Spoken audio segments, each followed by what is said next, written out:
All right, welcome back, fellow TFFL owners, to another TFFL webcast. It is Wednesday. Doing it on Wednesday this week, November 1st. Welcome to November. Happy Halloween, by the way. There you go. You guys dress up for Halloween? No, not this year. I did not. I'm more dressed up this webcast than I have been at any time. I know Rob wanted costumes, so thank you, Chief. Sorry about that, Rob. Maybe we'll pull out the Google effects later. So anyway, happy Halloween for all those who went trick-or-treating last night. Welcome to November. Welcome to the TFFL stretch run, as I always say. The last 5 weeks, I think, are where we're really jostling for position. We'll have our final division games coming up soon. So tonight we're gonna look back a little bit on Week 8, start looking ahead to Week 9, looking ahead to the stretch run. Let me introduce our panel real quick. We are down a man tonight. Berto out with a back injury. Hope you get a good diagnosis tomorrow and are feeling better soon, Berto. Hopefully we'll have you back on next week. Chief, our commissioner, skipper of the Sponge Fishermen, tied for first place. Welcome. And am very much healthy. I'm actually past my disc issue, which I was down for about 5 months. So I can relate a little bit to what Berto's going through. Mike, get well. Your team's still terrible. And Hank, czar and CEO of the K-Wheels, surging now to 2-6. You don't want to play the K-Wheels right now. Our team is looking good, but we'll get to that. Yeah. Glad to be here, Berto. I echo the sentiments. We'll miss you and hope your back feels better. I've been having a little bit of back pain as well, and it's just starting to be better. So, Berto, I hope it gets better quickly. All right, so I don't want to talk a lot about the AMPAC tonight. We've been talking about them a lot. They do deserve it. They're having a great season. Let me just clear the decks, though, of some significant events that took place this week for the AMPAC. 124 points, was it? Potentially a record-setting week. Loved seeing Tyreek Hill throw an interception to stymie that, but still 124 points. AMPAC are flexing their muscles every week. Bad news, though, coming in the form of what finally looks to be like the start of a Zeke Elliott suspension. 6 weeks would take him out, let's see, 9, 10, 11, 12, through week 14. So that's going to be a bit of a blow for the AMPAC. Josh Gordon, though, may be coming back week 13. That's kind of a meh announcement to me. He's got potential, though, to add some juice to the AMPAC at the right time. And I wanted to point out, we've been talking about whether the AMPAC quarterbacks are good enough. I think Russell Wilson has answered that. He is now number 2 in points per game at quarterback. Alex Smith is number 5. So this is a damn good team. Where is Andrew Luck on that list? Andrew Luck hasn't scored a point. Okay, so she's down near the bottom then. Yes. All right, let me give you our TFFL trivia question before we get into the heart of the program here. So, talking about the AMPAC, they are going after all sorts of records this year. Most points in a game they just almost got. They're talking about the highest season scoring average. How about the best record ever? They are 7-1 right now. Here's my question. 3-parter, 3 points possible. What franchise has the record for the best regular season record ever? What is that best ever record? Wins and ties, perhaps? And the third point possible might be the toughest one. Tell me what year. What? You know what would get this right? Berto. This is exactly the stuff he knows. It's too bad he's missing this. Yeah, it's unfortunate. All right, so write down your answers. Those of you watching at home, That's it for me. Right there. And we'll give you the correct answers later in the show. 3 points at stake this week. So our next segment, relies upon Hank. Hopefully, he'll be back momentarily. We're gonna take a look at the standings as we always do.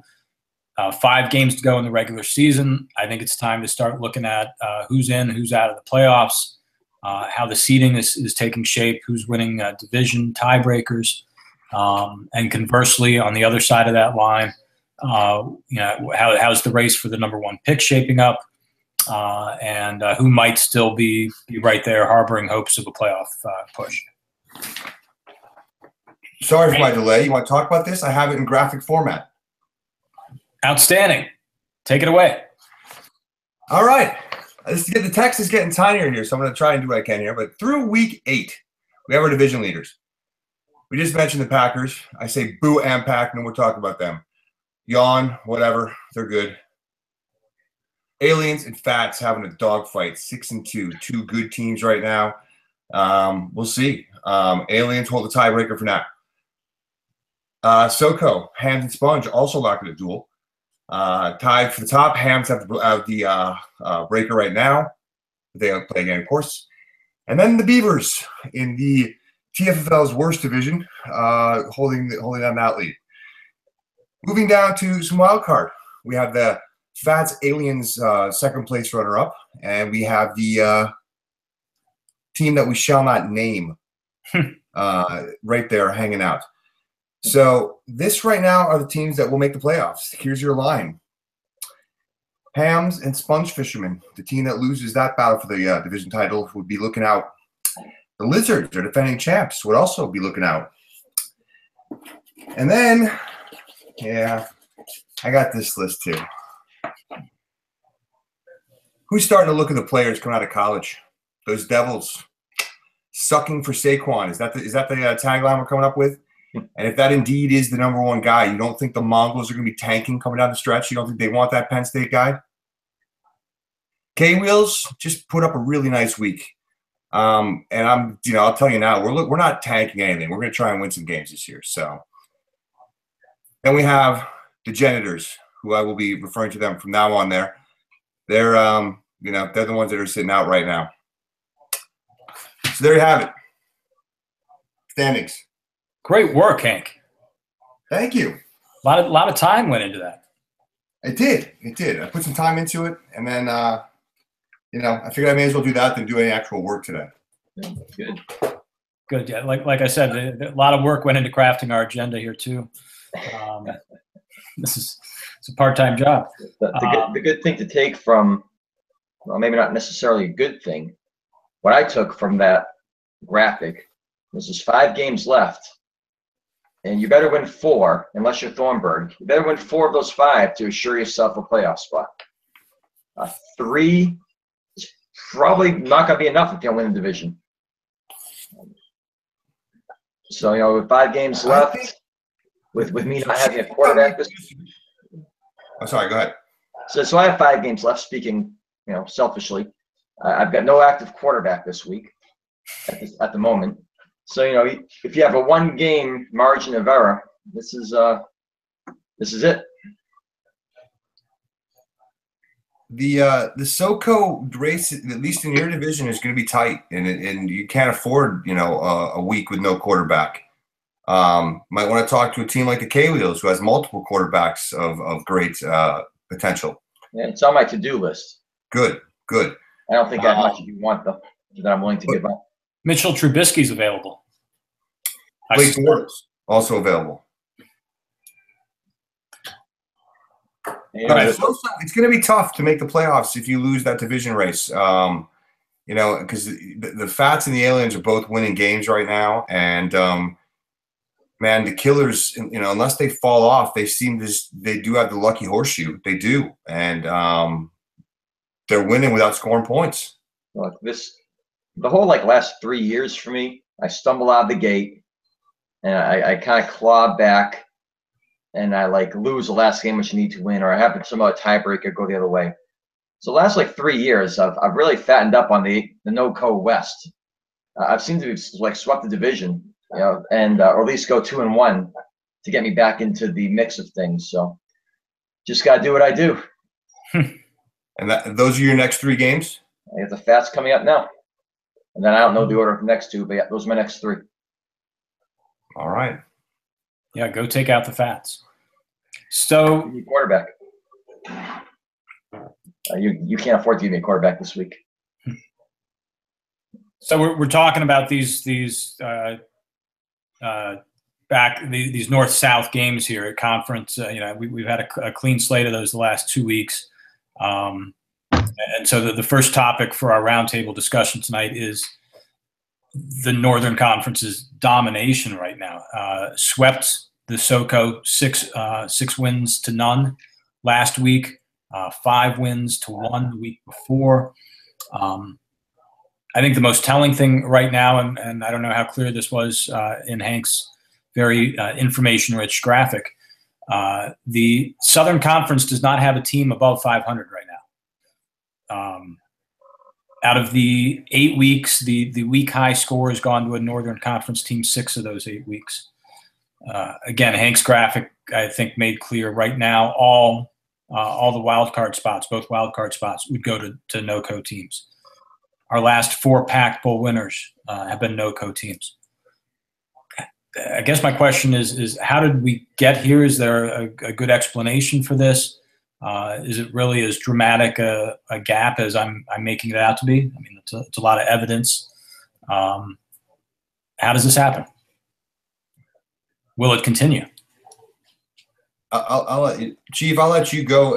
Unfortunately, as the lone Southern voice this evening, but I do think it goes in cycles to some extent. I think the AMPAC are where they are because they sucked for so long. And I mean, remember, the AMPAC sucked for a long time. And let's remember that and think about that for a little while. The AMPAC suck and still do. So it does go in cycles. But at the same time, right now it seems to be the balance is a little bit off. There's not a team in this, like the Hams started off 4-0, but I don't think people are scared of the Hams right now. The Sponge have been a tough team to play as of late, but as Chief just said, he doesn't have a quarterback this week. I'll turn it over to you, Chief. I don't know if it's just a cyclical thing or if there's something else that's just made this a little screwy this year. 15-3 so far. And I think you hit on one thing right there, which is the devastating injuries the Hams have suffered this year, and just other fluky things. But I think the larger point holds. The better teams, are in the NoCo. I think throwing in the fact of the Pac Bowls is kind of ridiculous since the Giant Killers won 3 of them. I remember doing something for a report. It was last season, the season before, and there was the Giant Killers were the best team. I think the next 6 were the Southern Conference teams and then the NoCo teams. So things get a little top heavy. I think the NoCo is better right now because I think they have the more engaged owners. The owners making the better moves than the SoCo. And so if that's the case, that could continue for a little bit. If the Dirt Devils ownership is really back and engaged, then hopefully we'll toughen up some of those weak sisters in the SoCo. But yeah, right now it's definitely the shift of the balance of powers in the North, and that's okay. It could take 2 or 3 more seasons, but it'll come back. I think obviously we have great owners across the board in both conferences, but I appreciate that nod, and I think the guy who gets a lot of the credit as a smarter owner who manages more wins out of his team than he should is Berto. I know we hate giving him too much credit. He's celebrated a lot over the years, but he has earned it. He's 5-3 this week because of moves like he made in week 8. Putting Andy Dalton in a quarterback was the difference. Subbing him in for Matt Ryan at the last minute was the difference. We'll talk about kickers, believe it or not, later in the broadcast. But Gostkowski, a guy who Berto goes and invests in the draft every year, comes through with 13 points in week 8. That's part of the difference in that 1 point win for them. So yeah, Berto gets a lot of credit, and is part of the answer to this question, I think. All right, let's talk about the aliens briefly. The big news, I think, at the TFFL's trade deadline this week, at least for me, but I think perhaps the biggest trade was Jay Ajayi, or the most surprising trade. Ajayi going to the Eagles. Most feedback seems to be that Ajayi's fantasy prospects are better in Philadelphia, and that may be true. But now I've got Carson Wentz, Jay Ajayi, and Zach Ertz, 3 good players in my starting lineup. Is that a problem? I mean, this is involuntary on my part, but whether or not it is that a problem having that many guys from one NFL team in a TFFL starting lineup? Well, I would say it's not ideal. I try to avoid it, as I think you do, to try to spread the risk around a little bit, especially if one of them happens to be a quarterback, because you don't want a bad day by a quarterback torpedoing the rest of your team. However, I've been Patriot heavy before. Burrow's Patriot heavy now. So it's definitely not something you got to take measures to, trade a guy or bench guys. I wouldn't do that by any means. The Eagles at least are a good team. You don't have 4 Browns on your team, 3 49ers. So, I think as long as they're your best options, you start them. I agree that you start them, and I think especially with Wentz in his case, I think you're going to start him. I think he's a guy you want to play. Ertz has been a machine, and he's been a weapon where he is. And hey, a trade is a trade. Let's see what happens. At least these first couple of weeks. Worst case, you got a chip. You can go trade for somebody else if you're worried about too much Eagles. But as Chief said, having 3 good players on a good team right now, that's just terrible. I've actually been down this road before, more intentionally. Back in the Bengals' heyday with Carson Palmer, Rudy Johnson, and Chad Johnson. What you think of, yeah. When they're at the top of their games, the Aliens were winning division titles and never won a Pac Bowl, in part because when the quarterback has a bad day, when it's snowing in Cincinnati, or in this case Philadelphia, that can blow up your lineup right there. So my inclination is to say that this is not great for the Aliens. It's not going to hurt. It actually does hurt us in the short term. Jay Ajayi gets a bye in week 10. He already had a bye in week 1 for the Dolphins, so I give up an extra bye week. But I don't think it's good for us long term. I may try to remedy this before the playoffs. We'll see. Good nugget. Mm-hmm. Lots of Eagles fans out there. Jay Ajayi can be had. Make me a big offer. So I wanted to talk about a team not on the panel, a team that we haven't talked about very often. They kind of go under the radar. We've talked a lot. I'm not going to talk about the impact here. We've talked a lot about them. Ralph doesn't go under the radar anywhere. But right below the impact, at 6-2 right now, are the Boba Fatts. They often play second fiddle in that division to the Lizards, who've been dominating lately. The Aliens actually are in first place in that division right now, technically. But yet the Boba Fatts are there at 6-2, not just winning games, getting to 6-2, but 3 times out of 8 this year, they have had the week high score across the league. So they can beat anybody any week. Take a look at their roster. I hope you already have. Is this team a title contender? Should we, we used to list the Lizards, the Hams, the Impact now, obviously. Do we have to start including the Boba Fatts among title contenders as we look forward? Go ahead, Hank.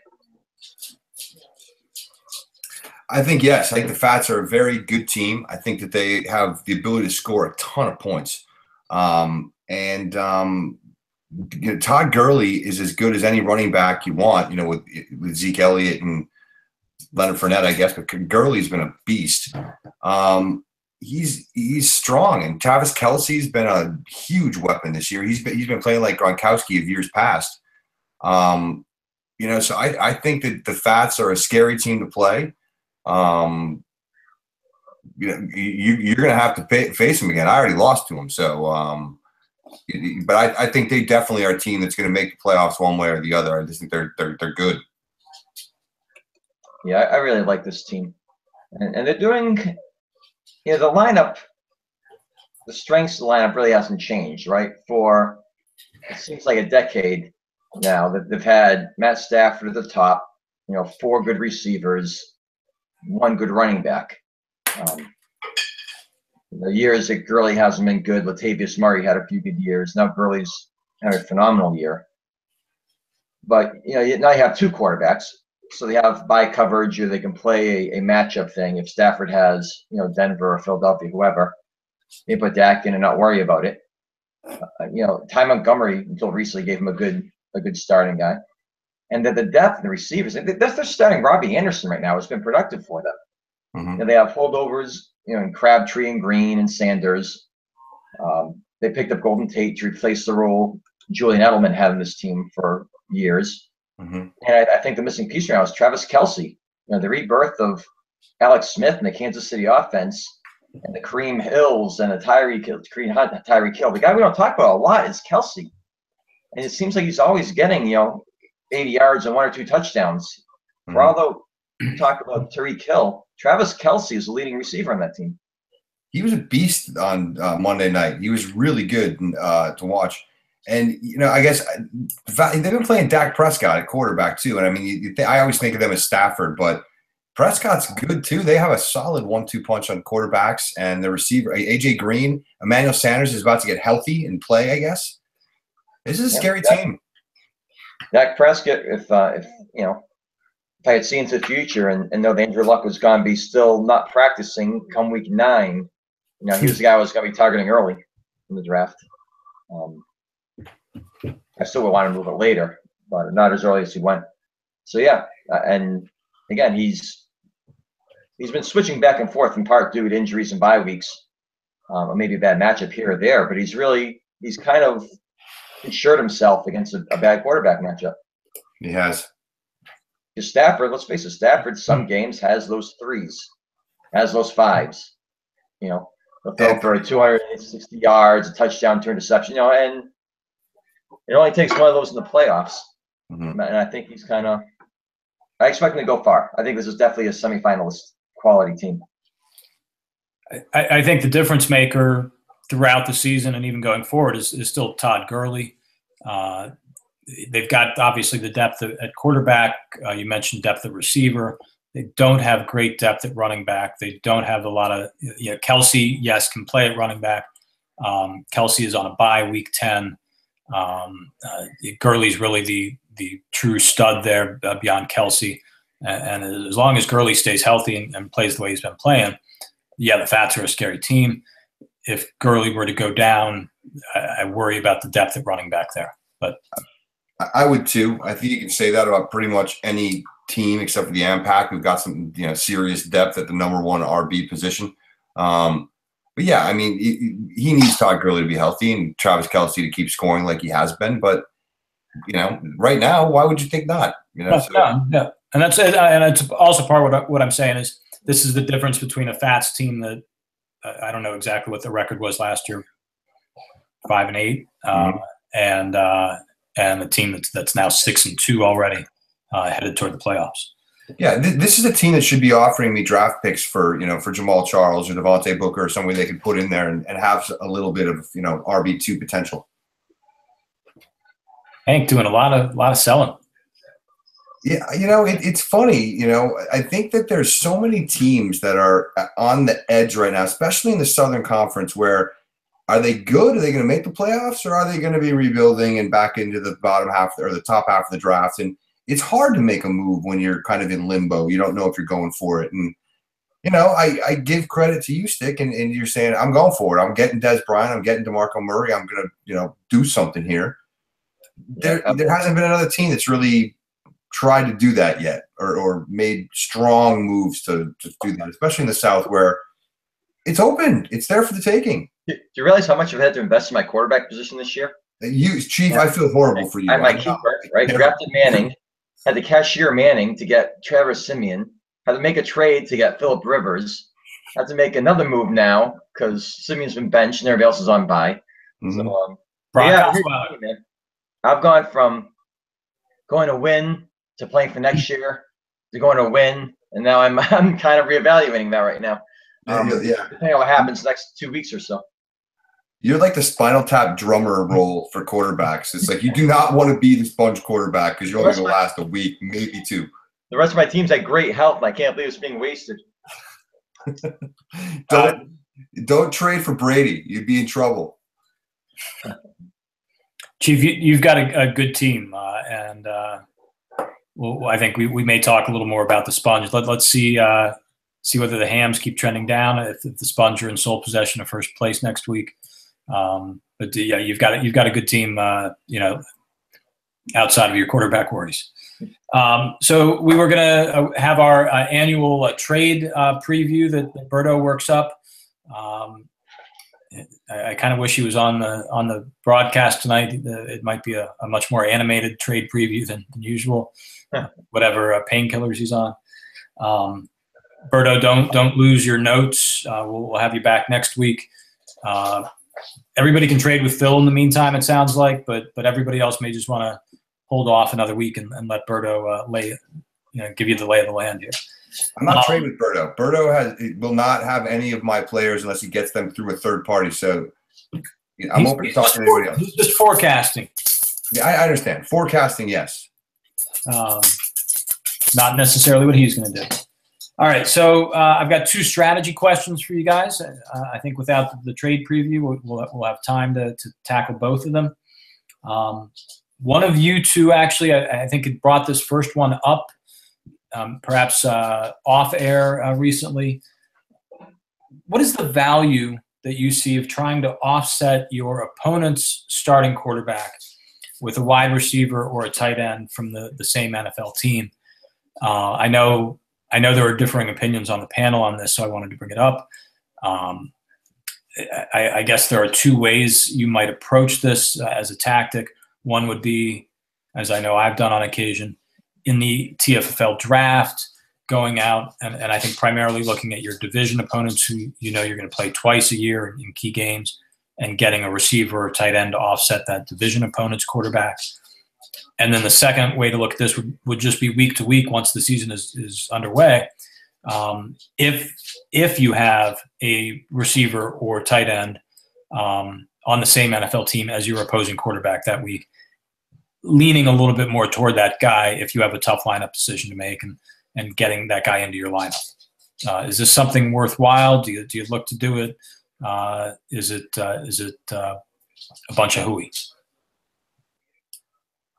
Chief, you lead. I'll argue the other side. Do you want the pro or the con to lead this off? Whichever you want.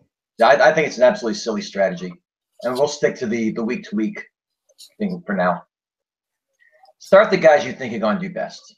Right? The quarterback's under no obligation to throw it to the guys that you have. We saw it 2 or 3 weeks ago, and I'm not going to get inside Michael's head a little bit. He had Jordy Nelson and Randall Cobb starting to counteract Aaron Rodgers.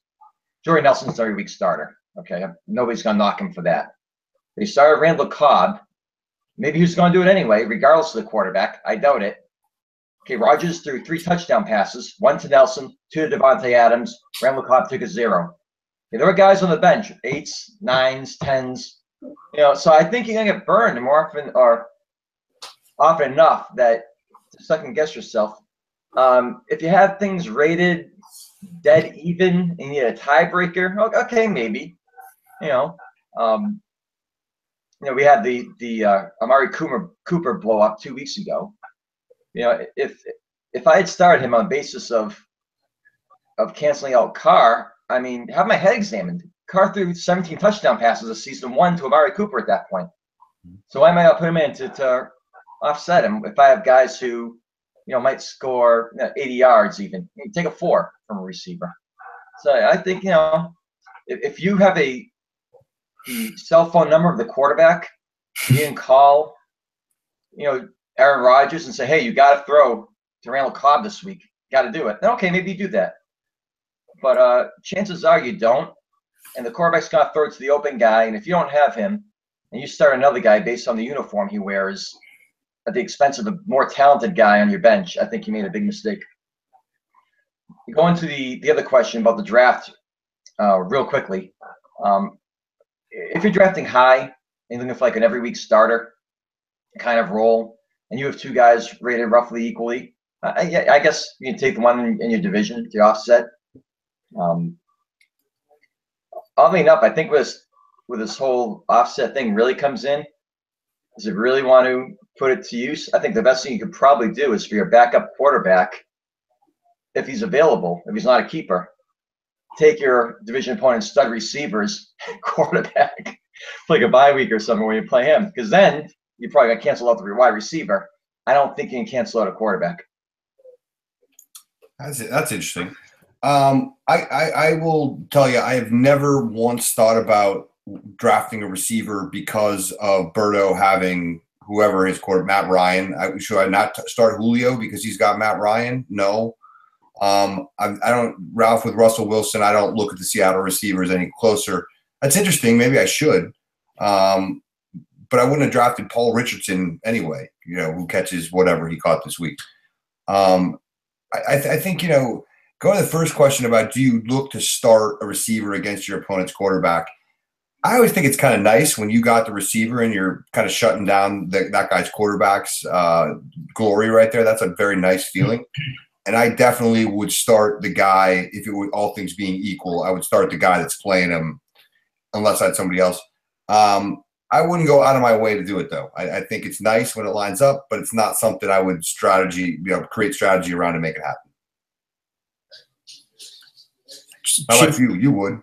Chief makes very logical points, and yet I don't care. Exactly. For years, and I just don't care. I agree with you, Phil. I like you're not ever going to shut down the quarterback, but Dante Moncrief was a guy I drafted a couple times, I believe, when Rich had Andrew Luck. I hate to admit it. I ranked I don't even know his name, Austin Hooper, higher on my tight end list this year because I knew I was playing Berto week 1. I want to come out and try to win week 1. I started Austin Hooper, and he did offset Matt Ryan. Of course, that was just dumb luck. I admit it. But it accomplished what I wanted to accomplish. Still didn't beat Berto. Yeah, it's because Jay Ajayi was taking one of his multiple bye weeks week 1. And the other part of this question, which we I think talked about, is the idea of pairing up a receiver or tight end with your own starting quarterback, and I think Chief would make the same argument there. But it's kind of nice to get that big 12-point play. Yes, it is. I would be more likely to do that, I think. I'd be more likely to draft a receiver to pair up with Derek Carr, like getting Jared Cook, I put to go with Derek Carr. Getting Will Fuller from you to pair with Deshaun Watson was great. And having those guys hook up last week, there's nothing grander than the 12-point play. Two of them. Oh, God, that's nice. All right, second strategy session question. Kickers. We're going to talk about kickers. I found it very interesting that in this past week, week 8, 9 of the 12 teams in the league started a kicker who scored 10 or more points, and in a lot of cases, 15 or more. I got 19 out of Butker. The other 3 teams that didn't hit the 10-point mark still got 8, 8, and 7. I mean, kickers are – I don't have NFL stats to crunch here, but kickers seem to be scoring a lot more these days. Lots of 10-point games across the TFFL week in and week out. And I just wanted to acknowledge a couple teams that have aggressively invested in kickers are seeing payoff. Berto, I mentioned this earlier, goes after Stephen Gostkowski every year. Got 13 out of him in week 8. That certainly helped him get that 1-point victory. Gostkowski averaging 10.2 on the year, 10 points every week out of your kicker. The Lizards jumped way ahead of everybody this year to get Justin Tucker, who had a big year for him last year. And Tucker had 12 in week 8 in a 12-point win for the Lizards. His 4th straight game with exactly 12 points. Do you guys? I mean, Berto would be great to have on this panel, but do you guys go into the draft knowing what kicker you're going to come out of the draft with? Hank, you were talking to me today about needing to go make a kicker move. Well, yeah. Couple points. Yeah. I'm pissed off at kickers right now because I have Dan Bailey, who's out for like 4 weeks. And then I just read Vinatieri's got some lingering thing. So I might have 0 kickers and have to add a third one to my roster this week. Good to know. So, I got to deal with that. I can tell you that I don't think I've ever thought about which kicker I want. I think I have a group of them, and I'm saying I want one of these 6 or 7 guys. I'm not going to reach for Gostkowski like Berto does. Now, unless I was really front end loaded with picks, I think there's a group of guys that are all going to be pretty good. I mean, you picked up Buckner this week. Who the hell is he? And he puts up 19. So I want to get somebody I can trust and ideally just lock in and not think about it too much from year to year. But yeah, you're right. The value of the kicker is maybe increasing right now in terms of how NFL teams are playing. Yeah, we have 2 franchises, and you mentioned who they were, who grab them early every year. And in the last several years, it's been one has Gostkowski and one gets Tucker. That's fine. It suits well for them. And I've undergone a little change in thinking. I've usually, or for most of my existence in the TFFL, I took a kicker in the 12th round or later. I think I took Ryan Suckup as Mr. Irrelevant one year as my only kicker, or close to Mr. Irrelevant. But you start off the segment talking about the points that kickers are scoring. This has been going on for about 3 years now. Maybe I'm a little more in tune to it, so I pay attention as I'm writing the report to all these teams' scores. There is definitely a have and have not in kickers. And man, the difference between a 13-point performance and a 5 is many times a win or a loss. So this year, for the first time, I knew I wasn't going to get Tucker or Gostkowski. But I took like the next group of 5, and actually I really focused on Will Lutz. I said, that's the guy I want. I'm not going to reach for him, but maybe before that big run on kickers, when it starts, my next pick, I'll grab him. That worked out for me. And I think it's important enough now. Instead of waiting for Mr. Irrelevant and taking one moonshot running back who's not going to play and the 6th receiver, let's switch the order. Let's take the kicker up first and take the 6th receiver later. He'll still be there. 6 receivers are in the eye of the beholder. So yeah, I think there is something to it. I think you definitely need to get a dependable kicker early. The key word being dependable. A lot of kickers, especially guys who have been in the league 1 to 3 years, get cut during the year. They have a bad game, they get cut. I got burned out on Younghoe Koo. Of course, my backup kicker, I don't really care, except I was hoping to make it past the bye week at 5. And he got cut that week. But anyone else who have taken at that same time, was really under the same kind of pressures. They're not established, or they're on a bad team, or there's another well-regarded kicker on the practice squad or something. I think if you can get a dependable kicker who's not going to get cut, he's on a good offense, then it's probably going to go 6 or 7 of those league-wide. I think you do well to get one. Good offense, good teams. I think that's the key for that. That's why Gostkowski's the best. He's been on the Patriots. Yeah, so good teams helpful. Let me see if I can walk you through my kicker strategy, and I may have revealed this before, but I want 2 healthy kickers going into the playoffs, obviously, and I don't want to have to be scrambling to find one. So I always make sure I only draft 1 kicker. I don't think it necessarily makes sense to draft 2 for the exact reasons Chief mentioned. Your second kicker may be at risk of getting cut.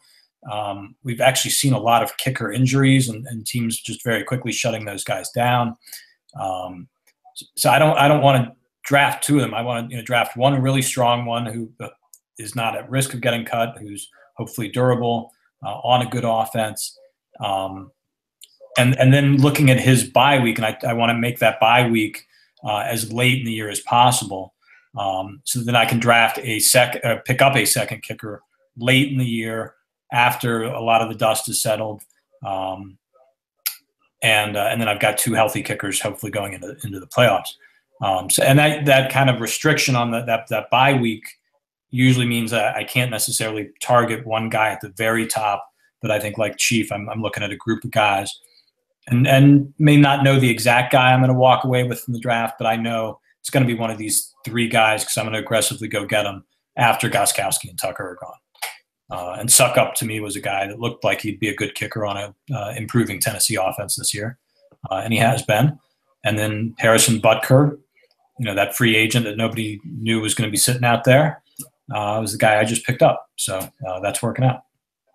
It's interesting you said that because I've done that strategy, but I've never with the aim of using a FA pick, but drafting a 1 kicker with a late bye week, and then hoping to make a trade when most of other kickers are through their bye weeks and someone has one they're not going to use. So yeah, it's definitely a valid strategy. But I've also used FA picks liberally to upgrade kickers. Will Lutz was an upgrade for me too because my kicker wasn't cutting it, so I actually invested in an FA pick to get a better one. I did it to Brandon McManus back when Peyton Manning was on the Broncos. Used the priority pick to get a better kicker. I don't think you can underrate kickers. I don't think we're at the stage anymore where you don't know who's going to be good at the year's end and who's not. You do now. You do. Some guys you have a much better chance of being successful. And just as a side note, you had a lot of competition for Harrison Butker on the waiver wire that week. And you've said that, but presumably I'm late in the process.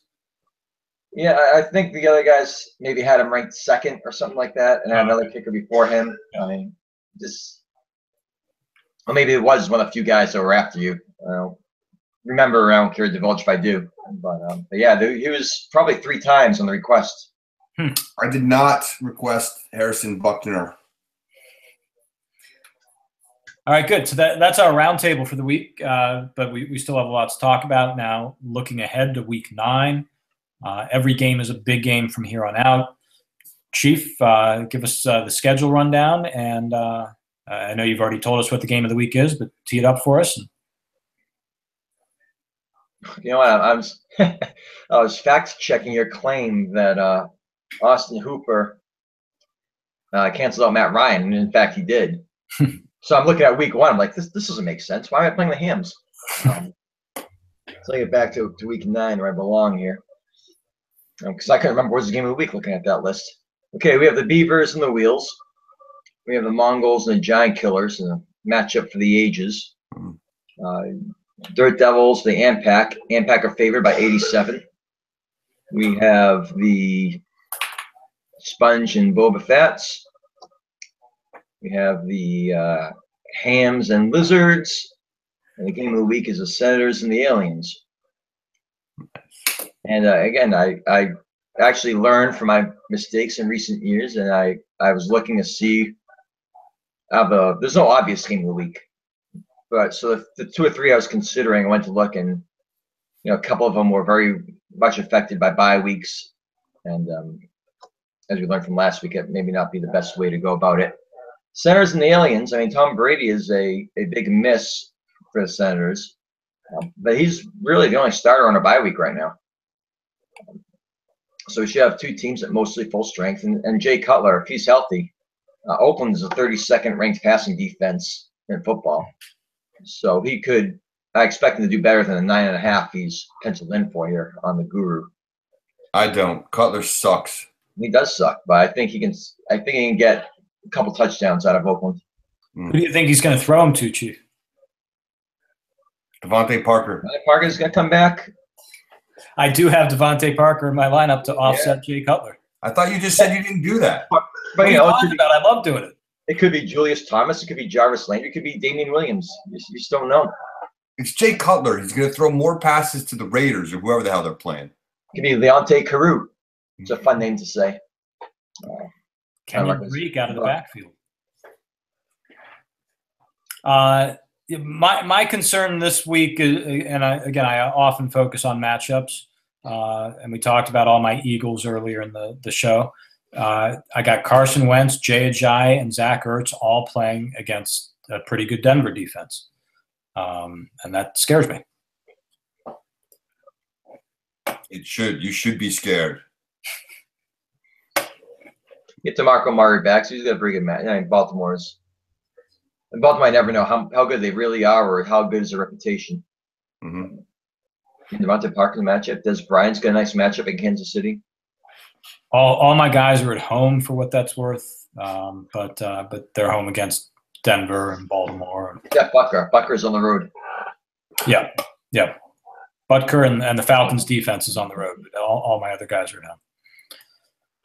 All right, let me give you a. Look at Kevin. Just curious. This could go either way because, and I think we all know this about the Senators. They have all part-time running backs, right? So they have Kamara, Mixon, and Blunton right now. Yep. The running backs. Of course, the Blunt and Ajayi is going to be a little interesting to watch, by itself. Are Kamara, Mixon, and Blunt going to get the lion's share of carries? If so, they're going to do very well.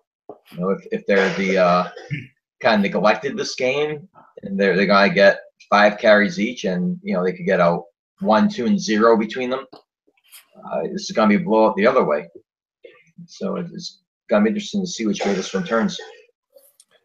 Be it known that both the 2-6 Mongols and the 2-6 K-Wheels are favorites this week, according to com.com. Mongols are favored over the Killers, and the Mongols don't even have a full lineup in.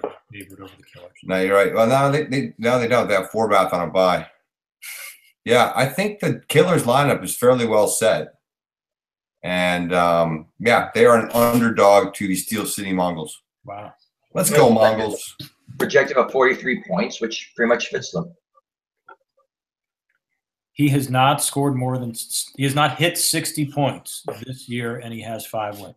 Yeah, we didn't talk about that, the 60-point number. I mean, I guess we could probably talk about it again next week because he won't score 60 this week. But Berto is smoke and mirrors. He's got 5 wins, and has yet to score 60 points. He's averaging like 36 or something like that. Again, he makes the right quarterback move that gives him 2 more points in a 1-point victory. His team should not be scary. But Berto's getting everything he can out of him. And we got to give him credit. We did. We gave Berto credit. Enough about the giant killers, whatever. Let me give you a 3-part trivia answer. Yes, I got this. I nailed this. All right. I'm looking for the TFFL franchise with the best ever record. What does Hank have up there? Lizards. 12-1, 1998. Wow. That was before my time, if that's a correct answer. AMPAC 11-1-1, 2003. All right, I'm gonna fact check this on the fly, lest I. What, did you not get the Lizards? No, I want to double check the Lizards. Hold on, I think the Lizards were 11-2 that year, but I just want to make sure I didn't overlook this. What year were 11-1-1? We're talking about 98, right? Yep. All right, bear with me for about 10 seconds here, if that. Lizards. Did you get the AMPAC in 03? I'm not confident about the year on the impact, but I know they're 11-1-1 one year. 11-1-1. The Lizards went 11-2 in 98, and the team that once went 11-1-1 was the Lizards of 2009. Oh, the Lizards is right. But the correct answer to the question is actually the AMPAC. I was asking what record they might be chasing. It's their own record. They went 12-1. In 2005. I get 1 point. 12-1? 12-1 in 2005. 12-1. So wait a minute. Chief gets 1 and Hank gets 1. So you have to get the team right to get the record right? No, I'm gonna give Hank that one. That was the one I figured you all could get just by sort of guessing how many losses the best ever record was. All right. Indeed, it's 1. 1 loss. We said 1 and Berto gets nothing. There you go. Berto gets nothing. No yes. guess. Chief, you and me get the gain here. All right. So, this occurred to me. Ralph has the record for the best ever regular season record and the worst ever regular season record. Nice. That's good. Yeah, well done, Ralph. All right, Chief. Our commissioner, rants, reminders, well wishes. Well wishes. Yeah, besides getting well for Berto, and again, my sympathies. And again, that's a kind of question he knows, because he studies those archives, and he would have recalled that because he's chasing a lot of these records. There you go. I am not so blessed. Then we get Jets and Bills tomorrow, and man, it's the second time the Jets being on a Thursday night has really screwed me up in my waiver acquisitions. Based on what's out there, Josh McCown is not a bad quarterback to have for 1 week, and I can't get him. So I'm going to trade a kicker to Hank for David Carr as soon as we wrap up the show here. And maybe we got to discuss it on the air. Kicker for David Carr? Good. I throw David You Carr let me know on the kicker offer. or Derek Carr. Because I'm going to need something. Vinatieri is hurt, which it sounds like he is, and Bailey's out. I'm going to need a kicker this week. I have 2 great kickers. Excellent. 2 great kickers, so we can work something out there. All right, you let me know. No rants, no raves. Good luck. I think we held together pretty well for the 3 of us. Mm-hmm. Berto might not come back. I think we did. I love this time of year, though. I do. The TFL gets really tight and good. I wish I were more of a factor in it, but it's still exciting. You are a factor. Football gets tuned up. You I actually have a baseball game You're on a big for the first time ever. Hank, you're scoring points. You're scoring points. You are a factor down the stretch. Yeah. I put up 81. Yeah. You're going to beat some teams. What was it? Burnout's. Wait, no, I was going to ask Chief. Chief, in your raw average. Yeah. That's unjust that I'm 2-6. Well, again, it measures how good you're playing right now. Don't get me wrong. Number 2 is almost 30 points behind number 1 right now. The distance between 1 and 2 is the same as between 2 and 10. But yeah, number 2 is number 2. 2's number 2. And don't want to play the K-Bills right now. That's not, you've been playing, not a good matchup. I got nothing to lose, and we're scoring points. You've been playing like the second best team, or at least third or fourth. They're all grouped together, and you're gonna make a lot of teams very unhappy from here on out. You're gonna get a lot of company in the misery department. Well, I was looking at my schedule, and in my 2-6, I have 2 of my losses which were absolutely deserved. The Fats pasted me, and so did the Sponge. They both deserved to beat me. Every other game, I was in it, could have won it, should have won it, did win it. All right, then. Let's wrap this up. Good luck to both of you and to everybody out there in week 9. Good luck in your trading endeavors. Berto, I hope you're watching. Hope you're soon feeling better. Whoever's spouse is sick there. Yeah, it's mine. Sorry. No. I hope she's feeling better soon. It's that time of year, unfortunately. I got to get my flu shot. Already got one. Yeah, I have not gotten one. So there's your public service announcement. Everybody go get your flu shot if you haven't already. Feel better, everybody. Good luck, everybody. We'll be back here next week talking about week 9 action, looking ahead to week 10. It's a big week. Yeah, big week. Every week's a big week now. Yeah, it is. Good to see you excited again for football, Hank. Yeah, thank you. I like being excited for football. It's fun to win. It's amazing how your mood changes after you win. It's amazing. Try it sometime. Yeah, and unless the NFL figures out Deshaun Watson, you're gonna win a few more games here down the stretch for sure. Liking him. Yes. Good luck to everyone. Okay. Good luck. Take care. We'll see you next week.